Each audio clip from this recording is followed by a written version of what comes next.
여러분들도 그냥 쉴 때 카페에 가서 혼자 책 읽고 싶거나 요즘 한강 많이 가시는데 한강에 꼭꼭 잔디밭에 누우셔가지고 읽어보면 안녕하세요. 큐레이션 서점 지금의 세상입니다. 오늘도 어김없이 여러분들의 고민과 책을 연결해드리는 지금의 고민과 책 시간인데요. 먼저 오늘은 어떤 고민에 대해서 이야기를 나눠볼지 고민에 대한 이야기를 나누고 시작을 해보도록 할게요. 이번 주 고민은 어떤 거냐면요. 무엇도 절대적이지 않은 사회에서 어떤 신념을 가져야 할까요? 라는 고민입니다. 굉장히 철학적인 질문이고 본질적인 질문이라고 생각이 드는데 글쎄요, 되게 제가 좋아하는 류의 질문이에요. 그리고 고민이기도 하고 저도 이 생각을 좀 많이 했던 것 같아요. 그래서 공감을 하지 않나라는 생각이 드는데요. 먼저 절대적이지 않다, 무엇도 절대적이지 않는 사회라고 이야기를 했는데 맞아요. 어떤 사회도 절대적이고 어떤 세상도 절대적인 세상이 없겠죠. 글쎄요, 인간이 절대적인 세상에 도달을 할 수 있나라는 생각도 저는 들곤 하는데 간단한 예를 들어볼까요? 우리가 사과라고 했을 때 지금 제가 떠올리는 사과의 이미지도 있지만 여러분들이 떠올리는 사과의 이미지도 있을 거잖아요. 그런데 보시는 분들 모두가 자기가 떠올린 사과 이미지가 전부 다 다를 거라고 생각을 해요. 이렇게 사과 하나를 떠올려도 모두가 다르게 생각하는 사회인데 당연히 절대적인 세상은 없을 것이고 모두 각자의 세상에 살아간다고 생각을 합니다. 이러한 사회에서 도대체 우리는 어떤 신념을 가지고 살아가야 될까요? 신념이라고 하는 단어를 조금 정의를 내려보려고 하는데요. 신념은 국어사전에 굳게 믿는 마음이라고 되어 있어요. 혹시 여러분들은 어떤 것을 굳게 믿고 사는지 궁금한데요. 신념에 대해서는 정답이 없기 때문에 아까 이야기했던 것처럼 절대적일 수 없기 때문에 저라는 사람은 어떤 신념을 가지고 있는지에 대해서 이야기를 책이랑 함께 해보려고 해요. 그런데 제일 먼저 말씀드리고 싶은 게 신념은 변하는 거라고 저는 생각을 하거든요. 예를 들면은 우리가 잘못된 신념을 가진 분들도 많잖아요. 내가 20대 초반에 혹은 2010년에 가졌던 신념이 있었는데 조금 더 경험을 해보고 조금 더 살아보고 조금 더 사람들이랑 만나보니까 이 신념이 잘못되었구나 라고 깨닫는 순간도 있을 거고 내가 지금 가지고 있는 이 신념을 조금 더 발전시킬 필요도 있겠다 라고 생각되는 순간들이 분명히 있을 거예요. 그렇기 때문에 나는 예전에 이런 신념을 가졌는데 왜 신념이 변하지? 라고 생각을 하거나 나는 이 신념을 가졌는데 이 신념이 아닌 것 같아. 나라는 사람이 줏대가 없어. 내 정체성이 분명하지 않아. 라고 혼란스러워하는 분들을 좀 뵀어요. 그런 게 아니라 내가 이 신념을 변화시킬 만한 어떠한 사건이 있었거나 무슨 충격이 있었거나 누군가의 뭔가 깨달음이 있었을 거예요. 책을 보면서 뭔가 생각이 바뀌었다라거나 그렇기 때문에 내가 신념이 변한다고 해서 어떠한 혼란들을 가지는 것보다는 내가 왜 이 신념을 변하게 됐을까? 내가 가졌던 신념이 왜 변했을까를 거꾸로 추적해보면 조금 재미있을 거예요. 내가 어떤 사건을 겪었는지를 알 수 있거든요. 그렇다는 것을 먼저 알려드리고 저의 신념을 말씀을 드릴게요. 저는 사실은 인간의 존엄성이라는 것을 굳게 믿고 살아가고 있거든요. 근데 이게 너무 방대하게 느껴지잖아요. 인간의 존엄성이 뭐야 갑자기? 라고 생각할 수 있는데 존엄이라고 치면 단어의 정의가 또 나와요. 존엄이라는 뜻이 어떤 뜻을 가지고 있냐면 인물이나 지위 따위가 감히 범접할 수 없을 정도로 높고 엄숙함이라는 뜻을 가지고 있을 거예요. 이게 도대체 무슨 말이냐? 제가 왜 인간의 존엄성에 대해서 생각을 많이 해보게 됐냐면 사실 요즘은 인간의 존엄성이 훼손되는 일들이 너무나도 비일비재하게 일어나고 있잖아요. 뉴스만 틀어도 살인사건 나오죠. 성범죄 나오죠. 엠번방 사건, 경비 아저씨 사건 등등뿐만 아니라 인간이 가지고 있는 존엄함, 저는 그게 인권이라고 생각하는데 그 인권이 무너져가는 세상인 거예요.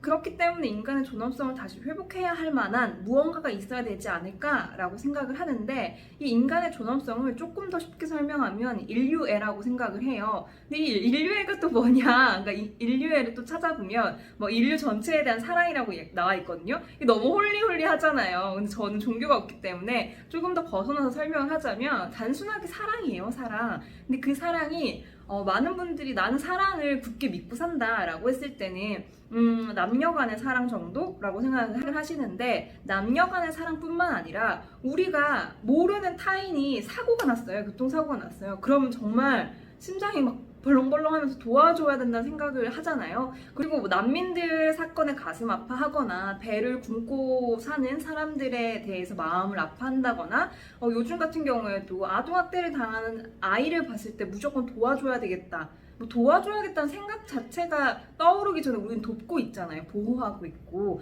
그런 것들, 그런 게 인간이 가지고 있는 인간에 대한 애정과 사랑이라고 생각을 하거든요. 저는 이게 정말 이 세상을 뭔가 아름답게 만들 거라는 확신을 가지고 있는데, 중요한 것은 제가 이런 마음을 갖고 있는다고 해서 모든 사람을 제가 막 사랑하겠어요? 분명히 살다가 미운 사람 너무 많고요. 같이 일하다 보면 짜증나는 사람 너무 많고 화나는 사람들도 많고, 그 사랑이라는 것이 막 미세해질 때가, 없어질 때가 있어요. 그럴 때 다시 한번 저의 신념을 되새겨보는 거죠. 그렇게 이해를 하려고 하는 편입니다. 근데 또 이런 말을 했을 때 가장 많이 묻는 질문이, 그럼 범죄자는 어떡할 거냐? 너 범죄자도 사랑할 거야? 라고 이야기를 하거든요. 근데 저는 그런 사람들이 인간으로 봐요. 아, 인간이구나. 그때 엠번방 사건 터졌을 때 저도 조주빈을 보면서 악마 같다, 저 사람 인간의 이성의 작용이 없는 사람이다 라고, 윤리, 도덕적인 잣대가 없어진 사람이다 라고 생각했는데 악마 같아 라고 했는데, 그때 그 이수정 선생님 아시죠? 유명한 이수정 선생님께서 저 사람을 악마라고 비유를 하면 안 된대요. 그러면 인간이라는 것에 벗어나서 인간이 아닌 뭐 짐승 뭐 이런 식으로 대해지면서 저 사람 잘못을 객관적으로 판단하기 어렵다라고 하더라고요. 저 사람은 그냥 인간인데 범죄를 저지른 범죄자이다. 그렇기 때문에 벌을 받아야 된다라고 간단하게만 생각하면 된대요. 저도 그렇게 생각을 해요. 범죄자들을 보면 남에게 너무나도 씻을 수 없는 상처를 줬고 죄를 저질렀고, 그럼 벌을 받아야 되는 범죄자다라고까지 생각을 하고 있습니다. 아무튼 저의 가지고 있는 이 신념들을 주절주절 이야기했는데, 아까 이야기했던 것처럼 항상 없어져 갈 때, 나의 이 신념이 없어져 갈 때, 막 누가 짜증나고 화나, 그럴 때 다시 되돌아서 나의 신념을 생각해 보려는 노력을 하는데, 그 노력을 하게끔 했던 책을 발견하게 돼서 이 책을 또 설명드리면서 계속 이야기를 해볼게요. 오늘 소개해드릴 책은 어떤 책이냐면요, 바로 이 책입니다. 햇빛 세입자라는 책이고요. 서윤후 시인이 적은 글이고 국동안 작가님께서 그림을 이렇게 넣어주셨어요. 책만 봐도 일단 너무, 정말 약간 시강이, 이거 다 한 번쯤 손에 대보고 가셔. 너무 예뻐가지고. 햇빛 세입자라는 책이고, 이 책이 왜 저의 신념을 되돌아보게 했는지 소개를 해드릴게요. 이 책에 보면요, 훈테르트 바서 첫사랑의 문법이라고 나와 있거든요. 근데 이 책을 딱 보자마자 어떤 책인지 감이 안 오세요. 그래서 많이들 이 책이 무슨 책이냐라고 여쭤보시는데, 훈테르트 바서라는 사람은 독일의 화가이자 건축가예요. 글을 너무 사랑한, 그림과 글과 건축물을 너무 사랑한 서윤후 시인께서 이 훈테르트 바서가 뭔가 쓴 글이나 그리고 그림이나 그런 것들을 보면서 했던 사색들을 적어놨다고 생각이 들었어요. 그 사색들을 적은 글에 국동환 작가님이 걸맞는 그림을 그리셨는데, 진짜 제가 이 책을 어떻게 봤냐면, 한 카페에서 정말 멍하니, 근데 그 카페가 뷰가 다 보였어요. 나무가 흩날리고 막 그런 뷰가 보이는 데에서 천천히 읽었는데, 정말 시인이라서 그런지 단어 하나랑 그 단어와 단어들의 조합이랑 문장이랑 너무 아름다운 거예요. 그리고 제가 바라본 풍경이 나뭇잎이 바람에 흩날리고 햇빛에 반짝거리는 그런 모습이었거든요. 그 풍경과 이 글들이 너무나도 잘 어우러졌어요. 그래서 정말 이 글귀를 하나 보고 풍경을 보고, 이 글귀를 보고 풍경을 봤는데 너무 갑자기 너무 행복해지는 거예요.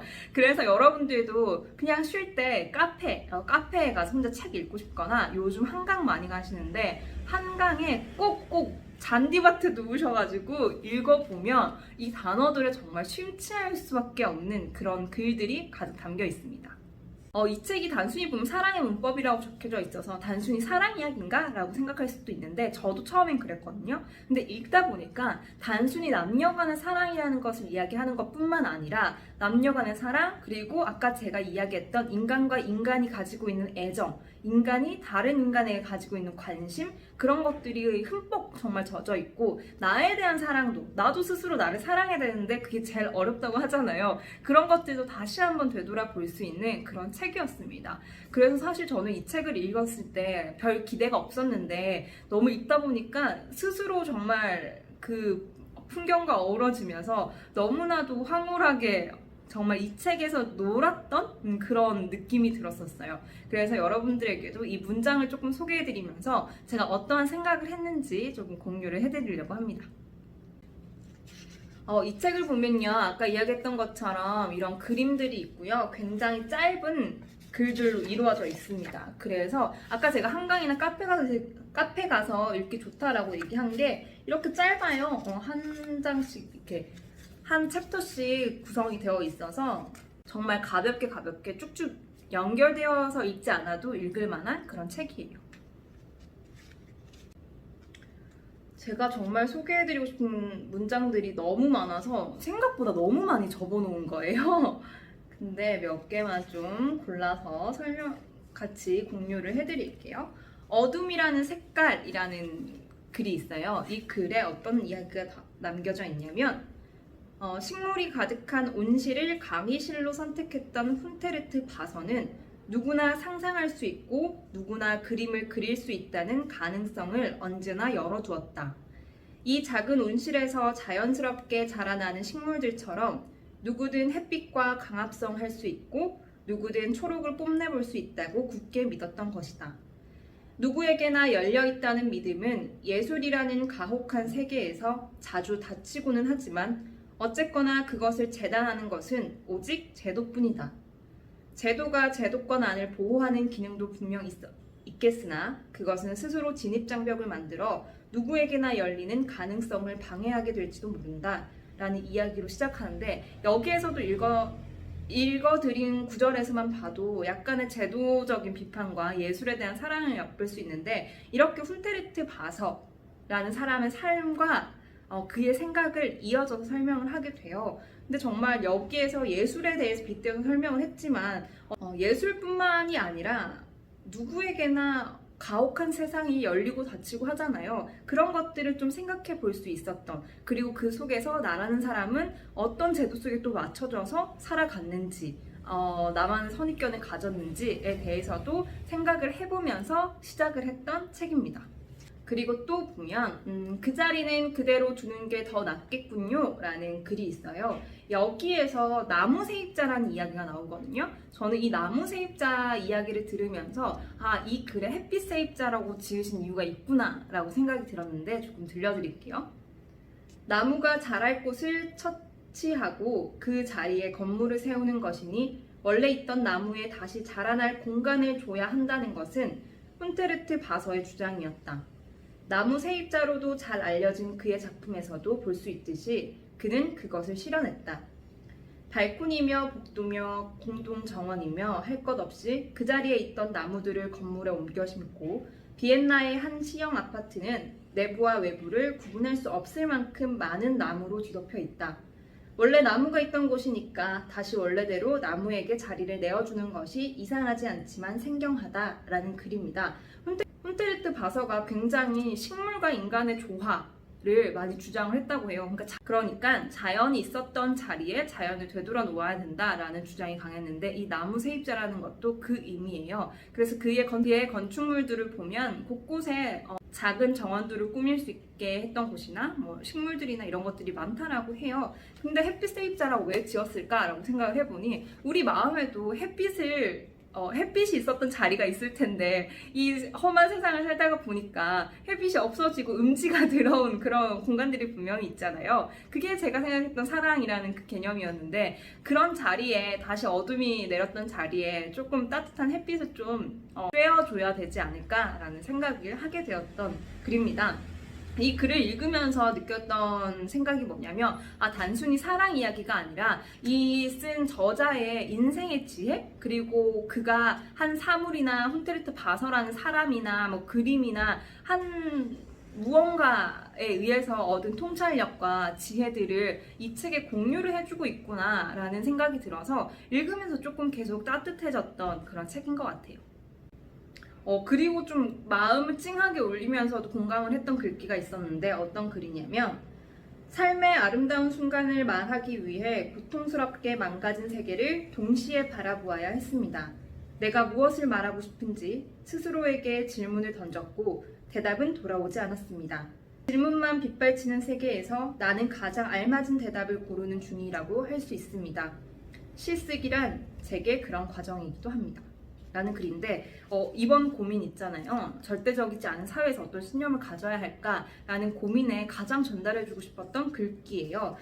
스스로에게 계속 질문을 던졌고 질문만 빗발치는 세계에서 가장 알맞은 대답을 고르는 중이다. 그 과정 중이다 라고 이야기를 하는 게 신념을 만들어가는 그 과정이랑 좀 비슷하다고 생각이 들었어요. 분명히 사람들이 살아가면서 굉장히 많은 질문이 떠오르고요. 굉장히 많은 의문을 가지고 살고 있거든요. 근데 그 의문에 답을 내리지 못하는 게 분명히 있고, 답을 내렸더라고 해도 아까 이야기했던 것처럼 바뀔 수가 있어요. 그래서 그 질문이 막 빗발치는 이 세계에서 나는 제일 알맞은 답을 고르면서 살아가는 것이 인생이지 않을까라는 생각을 합니다. 제가 여러분들에게 가장 들려드리고 싶었고 저의 주인장의 마음을 가장 울렸던 글귀가 있는데, 얘를 들려드리면서 여러분들에게도 좀 질문거리를 던져드리려고 해요. 어떤 글이냐면 외할머니에 관한 이야기거든요. 사실 저도 외할머니가 그 강진의 전라남도인가? 강진의 모감마을이라는 엄청 시골에 사셨어요. 근데 그 어렸을 때의 기억이 굉장히 뿌리 깊게 자리를 잡아서 자연을 사랑하게 된 이유가 저는 외할머니한테 있다고 생각을 하거든요. 외할머니가 생각이 났던 글인데 조금 읽어드릴게요. 신파적인 것을 별로 좋아하진 않지만 내가 유일하게 생각하는 나의 드넓고 존재 자체로도 훌륭한 정원이 있다면 그것은 외할머니가 기르고 읽어온 작은 세계다. 나의 몇 가지는 그곳에서 걸음마를 배워 걸어 나왔다 라는 글귀가 정말 저는 공감할 수밖에 없었어요. 그런데 저한테도 외할머니가 저의 그 걸음마를 떼게 만들었던 작은 정원, 훌륭한 정원이었다면 과연 여러분들이 가지고 있는 훌륭한 정원은 어떤 것인지 궁금하더라고요. 그래서 여러분들도 훌륭한 정원이 어떤 게 있는지 한번 떠올려 보셨으면 좋겠다라는 생각이 들었고요. 아까 잠깐 이야기 해드렸는데 여기에 그림이 있다라고 얘기했잖아요. 근데 여러분 꼭 그림을 같이 보세요. 정말 그림이 개인적으로 좋아하는 스타일이기도 한데, 개인이 첫 번째 책에 이런 그림이 있거든요. 첫 번째 딱 펼치면 나오는 그 그림이 이거예요. 근데 이게 맨 뒷장과 이어집니다. 이건 여러분들이 보시면서 발견하셨으면 좋겠고요. 중간중간에 들어가 있는 너무나도 아름다운 그림들이 많아요. 이런 그림부터 해서 정말 아름다운 그림이 많고요. 저는 첫 장에 있는 이 그림이 이 책을 전부 담아놓은 그림이라고 생각을 합니다. 왜 그런지도 여러분들이 직접 보시고 한번 발견하셨으면 좋겠고, 읽고 나서 뭐 댓글로라든지 지금의 세상에 오셔서라든지 내가 발견한 이 그림이 왜 이 책 전부를 담고 있는지 공유를 해주시면 좋겠습니다. 그러면 이번 주 고민이었던 무엇도 절대적이지 않는 사회에서 어떤 신념을 가져야 할까요? 라는 고민을 여러분들도 한번 가져보셨으면 좋겠고, 이 고민에 발전해서 제가 마지막으로 던져드렸던 여러분들의 훌륭한 정원은 무엇인지 한번 생각해 보셨으면 좋겠습니다. 신념을 바로 떠올리기가 어렵다면 내가 가지고 있는 훌륭한 정원, 나를 처음 태어나게 했던, 깨우치게 했던 정원이 어떤 게 있는지 생각해 보신다면 나의 신념을 세우는 데 첫 발자국을 떼게 도와주지 않을까라는 생각을 합니다. 그럼 여러분, 저는 오늘도 지금의 세상, 이번 주도 지금의 세상 열심히 지키고 있을 테니까요. 많이들 놀러와 주시고, 언제나 그렇듯 지금의 세상에서 소개해드린 책은 지금의 세상에서 구매해주시면 책방 운영에 도움이 많이 됩니다. 그럼 지세에서 기다리고 있을게요. 안녕.